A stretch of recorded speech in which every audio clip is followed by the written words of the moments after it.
这场辩论让整个剑桥沸腾了。在世界最顶尖的辩论殿堂，有一个中国人站了出来，他不是来认输的，他是来颠覆整个议题的。这位是高志凯教授，耶鲁大学法学博士。邓小平的英文翻译，中国外交部前资深外交官，而对面是一群鼓吹新冷战的西方精英，他们的剧本早已写好，中国是威胁，美国是秩序的守护者。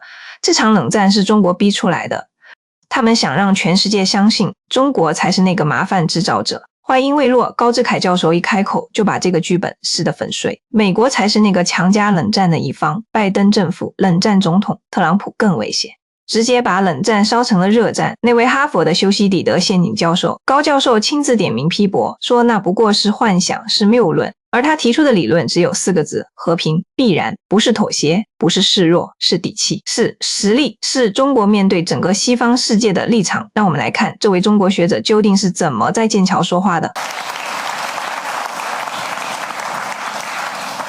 Thank you, Mr. Chairman, ladies and gentlemen. It is my great honor to be back at the Cambridge Union debate. And my task is to propose the proposition that we are in the Cold War. But I will make this proposal on several preconditions. One is that this Cold War is very much one-dimensional as far as China is concerned. We just now listened to Mr. Christopher Steele. He discussed the Cold War in the framework of US versus Russia, and he made his conclusion mostly by analyzing dynamics between US and Russia. And Mr. Haig made his analysis mostly by analyzing China. So we need to compare apple and orange and orange. So allow me to focus on China. So if anyone says there is a Cold War between China and the United States, I say yes, I agree on several caveats. The first caveat is that this new Cold War is one-dimensional. It is imposed by the United States on China, and China refuses to accept this Cold War. Well, you know, a few years ago, the US president was US President Biden. I've called the President Biden as a Cold War president and his government as a Cold War president. They pursued Cold War on an ideological basis. They want to whack China down, and China maintained its stability. China refused to fall into a trap of a Cold War with the United States. Now we have President Trump. We have different views as to what President Trump is, but he seemed to be magically changing the temperature of the Cold War, and to such an extent that it becomes a hot war. So the Cold War under Biden may be a hot war under Trump, and now he's very hot in pursuit of Iran with Israel. No one can call that war as a Cold War. It's a hot war. So we are now faced with hot and cold, cold and hot. It becomes a fever. So I think the world is at a very critical moment, a very dangerous moment of suffering from a big fever. War versus peace, peace versus war, Cold War or hot war, etc. So this is one-dimensional mostly. We need to look at what China is doing. China refused to be dragged into this Cold War. China refused to be dragged into a hot war. So China wants to maintain its stability no matter how much agitated you are, no matter whether you want to pursue a Cold War on ideological basis or a hot war for other reasons. So this is the difference between the Cold War we are now faced with, at least as far as China is concerned, versus the Cold War back in the 1950s and the 1960s. Now, allow me to make another point. I think some people in the United States have talked about destined for war again and again.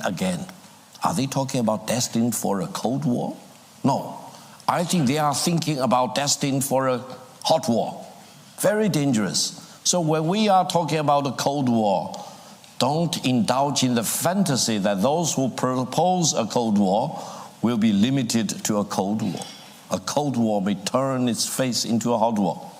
Now, I completely refuse that philosophy of destined for war scenario or the Thucydides trap theory, because I believe that theory was derived at by a very prominent professor at Harvard, and I went to Yale, sorry for that, who analyzed the cases of war. They are all conventional wars, and he refused, or he didn't tell mankind, Americans, the Chinese, the British, the one truth which matters the most.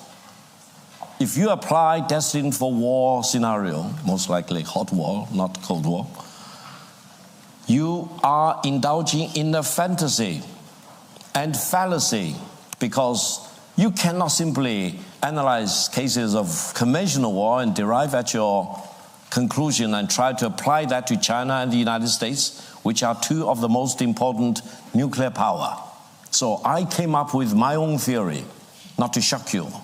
My theory is inevitability of peace between China and the United States.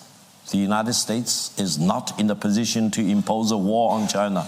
Hot war or cold war? No, they will not be able to do that. If they do that, they will not win. Therefore, my real proposition, I want to say, is that regardless of what the United States wants to do, imposing a cold war or a hot war, or both hot and cold, or a fever, or a trade war, or a tariff war, China refuses to be dragged into it. What China wants to do is to promote peace. And China now is already the champion of defending free trade and is a stalwart weight promoting freedom and promoting peace. So we are lucky because there is one country where I came from which refuses the Cold War or the Hot War, and we believe only in the inevitability of peace. In that sense, I kind of share my views more with the opposition side. So it's a kind of a split of personality or split of my loyalty. But I'm ready to take that risk because what I want to advocate is the inevitability of peace. 看完这场辩论，我脑子里只剩下一个感受：解气，真的太解气了。一个中国人站在剑桥的台上，当着一屋子西方精英的面，把那套烂熟的冷战叙事拆得一片不剩。这不是意气之争，这是认知层面的降维打击。我们先说说高教授这番话最核心的那一刀。他说，这场新冷战是美国单方面强加的，中国从来没有接受，也拒绝被拖入这个陷阱。这在心理学上有个准确的名词，叫做投射效应。你自己充满敌意，你自己想要打架，然后你说对方在挑衅你，说对方才是威胁。美国在全球部署了超过800个军事基地，这是有据可查的数字。而中国呢？中国的军事力量主要立足本土，那么谁才是真正的扩张者？谁才是那个真正在制造冷战氛围的一方？高教授还点名拆解了哈佛艾利森教授的修昔底德陷阱理论。这个理论听起来很学术，分析了历史上几十场大国冲突，得出结论说，崛起大国与守成大国必然走向战争。但高教授直接指出了这个理论最致命的漏洞，那些被拿来分析的案例全都是常规战争，全都是核武器出现之前的历史，把一套前核时代的战争逻辑强行套用在2个核大国身上。这不是学术，这是在用旧地图走新路，然后告诉你你必然掉进悬崖。用我们生活里的比喻来说，就好比2个邻居手里各自拿着一把菜刀，旁边站着个人说，根据历史规律你们一定会打起来。这种旁观者不是在预测，是在煽风点火，是在制造自我实现的预言。而高教授提出的是和平必然论，美国没有能力对中国强加一场战争，无论冷战还是热战他都不会赢。这句话在剑桥说出来需要真正的底气。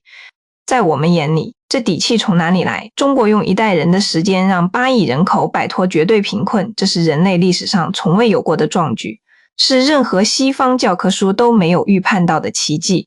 一个能做到这件事的国家才有资格在世界最顶尖的辩论台上这样说话。更妙的是高教授最后那个神来之笔，他说，论立场，他其实更偏向反对方。因为他相信的不是我们在冷战中，而是冷战根本不必然存在，这个转身才是真正的杀招。他不是在辩论冷战存不存在，他是在解构整个辩论的前提本身。历史的车轮从不因为谁的焦虑而改变方向。当年有人说苏联必然崛起，后来苏联解体了；有人说日本要买下美国，后来日本失去了30年。今天又有人说中美必然一战，但中国选择的是另一条路，不是回避，不是懦弱，而是一种更高维度的自信。我不跟你玩这个游戏。那位哈佛教授的陷阱理论在剑桥被一个中国人当着全世界的面送进了历史的垃圾桶，这才叫以彼之道还施彼身。